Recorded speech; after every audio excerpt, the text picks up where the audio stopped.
तक भगवान को दुख नहीं था। कहते हैं जब वो परीक्षा लेकर के आई थी तब भगवान कहते हैं गई समीप महेश तब हंसी पूछी कुशलात। भगवान जब आई थी तो उनसे हंस के बात कर रहे थे, लेकिन अब महादेव को दुख हुआ है कि मेरी पत्नी मुझसे झूठ बोल रही है। भगवान तो सर्वज्ञ हैं, सब कुछ जानते हैं, उनको अभी तक दुख नहीं था। वो तो स्त्री स्वभाव जानते थे कि जाएगी परीक्षा लेके आएगी, मानेगी नहीं। तो जब लौट के आई तो हंस के पूछ रहे थे, और देवी वहां क्या हुआ, हंस के पूछे। लेकिन जब कहती हैं कि कुछ परीक्षा नहीं ली, आपके जैसा ही हाथ जोड़ के आई हूं, तब भगवान भोलेनाथ को कष्ट हुआ है, दुख हुआ कि मेरी पत्नी मुझसे झूठ बोलती। देखो कोई भी पति दुनिया का होगा, जैसे माता पिता अपने पुत्र के अंदर दुर्गुण नहीं देखना चाहते, वैसे कोई भी पति अपने पत्नी के अंदर दुर्गुण नहीं देखना चाहता। कोई भी गुरु अपने शिष्य के अंदर दुर्गुण नहीं देखना चाहता। ये सब कहते हैं महाराज अपने से अच्छा चाहते हैं। लोग ये चाहते हैं मेरी पत्नी मेरे से ज्यादा अच्छी हो, मेरा शिष्य मुझसे ज्यादा अच्छा हो, है? मेरे बच्चे जो नाम मैं नहीं कर पाया, जो नाम मैं नहीं कमा पाया, वो नाम मेरे बच्चे कमाए, ऐसा हर माता पिता चाहते हैं। और जब ये चीज होती नहीं तो कहते हैं माता पिता गुरु या पति जो भी हो उनको दुख होता है, कष्ट होता है, तकलीफ होती है। शिव को यहाँ पे कष्ट हुआ है, तकलीफ हुआ है। अब इस तकलीफ का दो कारण, पहला कारण तो ये है कि भक्ति मार्ग के अंदर भगवान के ऊपर अविश्वास, कहते महाराज ये सबसे बड़ा दुर्गुण है।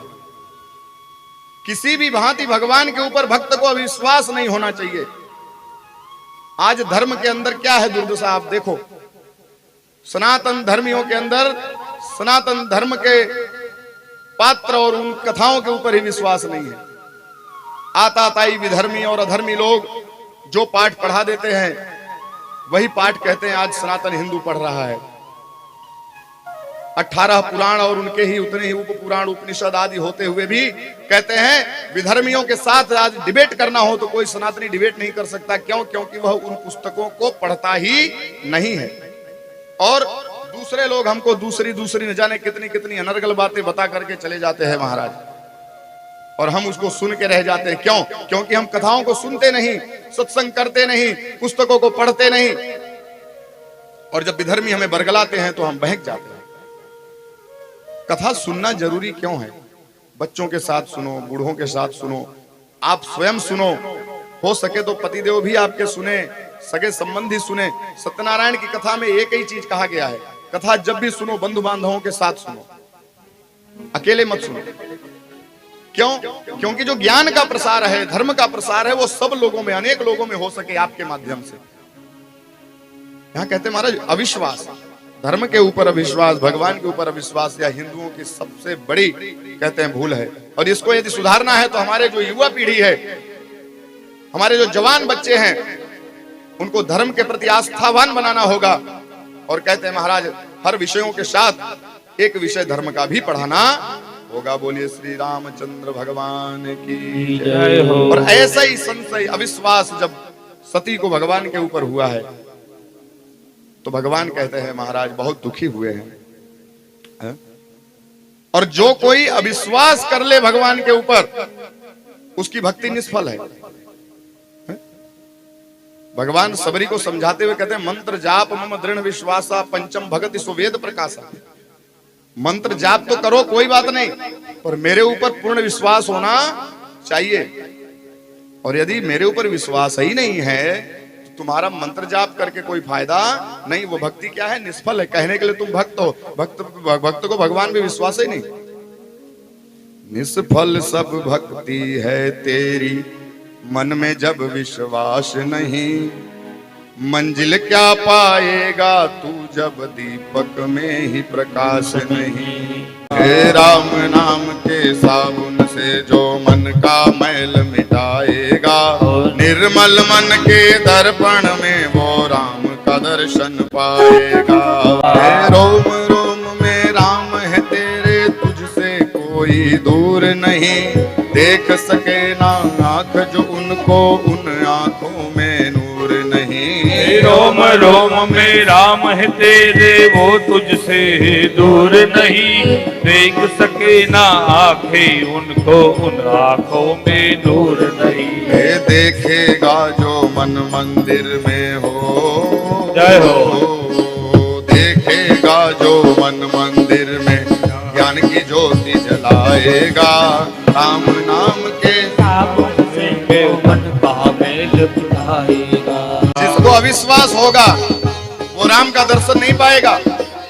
भगवान के अंदर उसको पूरा विश्वास रखना पड़ेगा यदि राम का दर्शन करना है तो, नहीं तो उसको राम का दर्शन नहीं होने वाला। भक्ति मार्ग में तो बहुत सावधानी चाहिए। किंचित भी कहे महाराज धर्म के ऊपर, भगवान के ऊपर, माता पिता गुरु ब्राह्मण और अपने निज इष्ट के ऊपर अविश्वास होना ही नहीं चाहिए। कोई कितना भी आके बरगलाए, कोई कैसा भी बोले, आपके ब्राह्मणों के विषय में, गौ के विषय में, धर्म के विषय में, शास्त्र के विषय में यदि आपको कुछ पता नहीं है तो इतना बोल के हट जाओ, मैं अपने धर्म के विषय में कुछ गलत सुनना पसंद करता या करती नहीं हूं। निर्मल मन के निर्मल मन के दर्पण में वो राम का दर्शन पाएगा। निर्मल मन के दर्पण में वो राम का दर्शन पाएगा। एहि तन सती भेंट मोहि नाही हो, एहि तन सती भेंट मोहि नाही। शिव संकल्प की मन माहि, अस विचारु शंकर मति धीरा। चले भवन सुमिरत रघुबीरा, अस विचारि शंकर मति धीरा। चले सुमिरत रघुबीरा। राम नाम के साबुन से जो मन का मैल मिटाएगा। निर्मल मन के दर्पण में वो राम का दर्शन पाएगा। राम का दर्शन। महादेव भगवान बड़े दुखी हैं आज। महादेव कहते हैं जगत में कष्ट देने वाला दूसरा कोई नहीं होता, सबसे ज्यादा दुखी व्यक्ति अपनों से ही होता है। अपने जितना दुख देते हैं, अपने जितना कष्ट देते हैं, उतना कोई कष्ट नहीं देता। इसलिए संसार में यदि रहना है तो भगवान के चरण शरण में रहो। बाकी जो बुराइयां हैं जीवन में, झूठ है, कपट है, निंदा है, उन सबको छोड़ करके भगवान का भजन करो। झूठ कपट निंदा को त्यागो, हर एक से तुम प्यार करो। झूठ कपट निंदा को त्यागो, हर एक से तुम प्यार करो। झूठ कपट निंदा को त्यागो, हर एक से तुम प्यार करो। झूठ कपट निंदा को त्यागो, हर एक से तुम प्यार करो। घर आए मेहमान तो सेवा से न कभी इनकार करो। घर आए मेहमान न तो सेवा से न कभी इनकार करो। क्यों? तो ना जाने किस वेश में आकर हो, ना जाने किस वेश में आकर नारायण मिल जाएगा। निर्मल मन के दर्पण में वो राम का दर्शन पाएगा। निर्मल मन के दर्पण में वो राम का दर्शन पाएगा। राम नाम के साबुन में जो मन का मैल मिटाएगा। निर्मल मन के दर्पण में वो राम का दर्शन पाएगा। हाँ राम का दर्शन पाएगा। भक्ति में अविश्वास महाराज जरा भी नहीं चला। सती को अविश्वास हुआ, भगवान ने आंख बंद किया। भगवान शिव ने देखा कि मेरी पत्नी तो दूसरे के पत्नी का वेश बना करके परीक्षा लेने गई। परीक्षा लेने का भी कुछ औचित्य होता है, कुछ स्वभाव होता है, कुछ चीजें होती हैं। ऐसे ही नहीं कहीं गए और हम परीक्षा लेने लगे किसी की। परीक्षा जिसकी हम ले रहे हैं उसकी पहले व्यवस्था भी देखनी पड़े, इससे कैसी परीक्षा लेनी चाहिए। उसी व्यवस्था उसी भाव से ही परीक्षा ग्रहण करना चाहिए। ये नहीं कि पीएचडी वाले से कहे, पूछने लगे एबीसीडी आता है, वो हंसेगा, कहेगा मुझसे एबीसीडी पूछ रहे हो। जो सर्वज्ञ है, परमात्मा है, पूरे जगत का आधार है, उसके सामने वेश बदल के जाने पे भी वेश न पहचान पाएगा, क्योंकि वो सब वेशों को जानता है। देश देश और वेश वेश को समझने वाला कहे महाराज वो क्या उसके सामने परीक्षा लेने।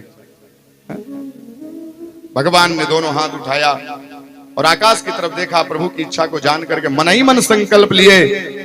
कैसा संकल्प? तो कहते हैं अब इस शरीर से सती से अब मिलन नहीं होगा, अब उनसे प्रेम नहीं हो सकता, क्योंकि इन्होंने मेरे आराध्य के पत्नी का स्वरूप धारण किया है। इसलिए अब इनसे कहे महाराज अब यह मिलन संभव नहीं, अब यह प्रेम संभव नहीं है। भगवान कहते हैं महाराज सबसे ज्यादा कपट व्यक्ति के अंदर आ जाए तो कहते हैं दुखी हो जाते हैं। भगवान को प्राप्त करना है तो सबसे पहले कपट का परित्याग करो, नहीं भगवान यहीं बगल में खड़े रहेंगे, मिलेंगे नहीं। तुलसीदास जी महाराज रामचरितमानस में कहते हैं निर्मल जन मन सो मोहि पावा, मोहि कपट पहला नियम, मोहि कपट छल छिद्र न भावा। मुझको प्राप्त करना है तो कपट छोड़ो। और यहां कहते हैं महाराज कपट हो गया है, और कहते हैं कपट को क्या कहा है शास्त्रों ने? कपट ने शास्त्रों को खटाई कहा है। शास्त्रों ने कपट को क्या कहा? खटाई कहा है। एक बाल्टी दूध रखा हो और उसमें एक बाल्टी पानी डाल दो और उसको बेचने जाओ, बिक जाएगा, पता चलेगा नहीं। लेकिन उसी एक बाल्टी दूध में एक चम्मच खटाई डाल दो, 2 घंटे बाद वो अपना असली स्वरूप दिखा देगा। जो दूध है वह भी फट जाएगा, वह भी खराब हो जाएगा। ये कपट का ऐसा ही काम है। दूसरे दुर्गुण मिल जाएं शायद हमारे भक्ति मार्ग के अंदर, तो उन दुर्गुणों के सहारे भी भक्ति सध सकती है, भक्ति को किया जा सकता है। लेकिन अगर हमने कपट डाल दिया बीच में तो कहते हैं महाराज फिर भक्ति सध नहीं सकती, भक्ति हो सकती नहीं है। आज चारों तरफ छल प्रपंच और कपट का वातावरण है। किसी की वाणी व्यवहार पे कोई भरोसा नहीं रह गया है। हर व्यक्ति कपटपूर्ण व्यवहार करता है लोगों के साथ। किसी को कोई कार्य सौंप दो, कार्य नहीं होने वाला। थोड़ी थोड़ी चीजों के अंदर व्यक्ति लोभ और कपट के कारण कहते हैं अपनी नीति से नीचे गिर चुका है। हम कहीं पे बयाना दे करके आते हैं, सट्टा दे करके आते हैं कि भैया ये फलाना हॉल हमारे कार्य के लिए आप बुक रखिएगा, हम आपको 5,000 रुपया दे के जाते हैं। कितने में बुक करना है? तो कहेगा महाराज 4 दिन का 45,000 लगेगा। अब कहीं वहीं पे 80,000 देने वाला आ गया तो क्या करेगा वो? तुम्हारा ऑर्डर कैंसल, भले तुम्हारी बारात लौट जाए, रोड पे ही तुम्हारे जनैये जो हैं बाराती हैं वो बेचारे रोड पे पड़े रहे, उससे उसको कुछ फर्क नहीं पड़ता। 40 का 80 हो गया, तुम्हारा 5,000 तुमको लौटा के जय श्री कृष्ण कर देगा। इतनी स्वार्थ, इतना कपट कहे लोगों के अंदर भरा पड़ा है। नौकरी करने के लिए सेठ के पास गए, उस समय काम नहीं मिलता था, कोई काम पे नहीं रख रहा था। एक सेठ मिला, बोला भैया मेरे यहां मैं तुमको काम पे रख लूंगा, लेकिन एक ही शर्त है कि मेरे यहां से कम 5 साल छोड़ के कहीं जाओगे नहीं। अब उसमें काम ही नहीं मिल रहा है कहीं पे, क्या करें? हाँ सेठ जी जैसा बोलोगे वैसा करेंगे। सेठ जी ने नौकरी पे रख लिया, उस समय जो चलता था अच्छा पगार भी दे दिया। अब कहते 2 ही महीने बाद ज्यादा पगार वाला कोई सेठ मिल गया, तो पुराने वाले सेठ को भले उसका लाखों का नुकसान हो जाए, लेकिन कहे महाराज छोड़ के चले गए। उससे हमने वादा किया था कि हम छोड़ के जाएंगे नहीं, लेकिन कहे महाराज छोड़ चले गए। ये ऐसा कपटपूर्ण व्यवहार चल रहा है लोगों का आज इस कलयुग के अंदर। कभी भी अपने दिए हुए वचन से न मुकरो। कभी भी भगवान कहते हैं कपट का व्यवहार न करो, नहीं तो कपट का परिणाम कहते दुख ही होता है। और मैं कपट से नफरत करता हूं। जो व्यक्ति कपटी होगा वो मुझे प्राप्त नहीं कर सकता। कपट भगवान को पसंद नहीं। यहां सती के द्वारा शिव से कपट किया गया, सती के साथ नहीं रहा जा सकता, ऐसा विचार किया है भगवान ने। और जब भगवान ने संकल्प लिया तो सती भी कहीं कम नहीं, उनको भी पता चल गया कि भगवान का व्यवहार बदल गया है मेरे प्रति। आदमी का जब किसी से दिल टूटता है, मन टूट जाता है, तो कहते हैं उसका उसके प्रति व्यवहार बदल जाता है। यहां सती के प्रति शिव का व्यवहार बदल गया है। सती के साथ नहीं बैठते, पास नहीं बैठते। जो छोटी छोटी चीजों के लिए सती को बुलाया करते थे, अब कहते बुलाते नहीं हैं। जो हर बात सती से किया करते थे, अब कहते वैसा आनंद प्रमोद हंसी मजाक अब सती के साथ करते नहीं है। सती समझ गई भगवान तो अवश्य कुछ न कुछ बात तो हुई है, लेकिन अब जा ही रहे थे कि इसमें आकाशवाणी हुई। देखो ये आकाशवाणी भी विचित्र है, जब दो लोग के बीच में कुछ झगड़ा चल रहा हो ना, तीसरा उसमें कुछ ना कुछ अपना है? दूसरे को यदि पता नहीं चल रहा हो तो भी तीसरा आके बता देगा, नहीं चलो ये दो लोग के बीच का झगड़ा है, तीसरे को इसमें डाल ही देते। तीसरा आकर के ऐसा बीज बोएगा कि जिसको नहीं पता चलना चाहिए उसको भी पता चल जाएगा। आकाशवाणी हो गई क्या, अरे धन्य हो प्रभु, आपके जैसा तो भगवान का भक्त नहीं होता, ऐसी कोई प्रतिज्ञा, आपके जितनी बड़ी प्रतिज्ञा कोई ले सकता नहीं। भगवती पार्वती बगल में आकाशवाणी सुन रही, कहीं भगवान मेरे बिना बताए कौन सी प्रतिज्ञा ले लिए। लेकिन अपनी गलती जानती है ना, व्यवहार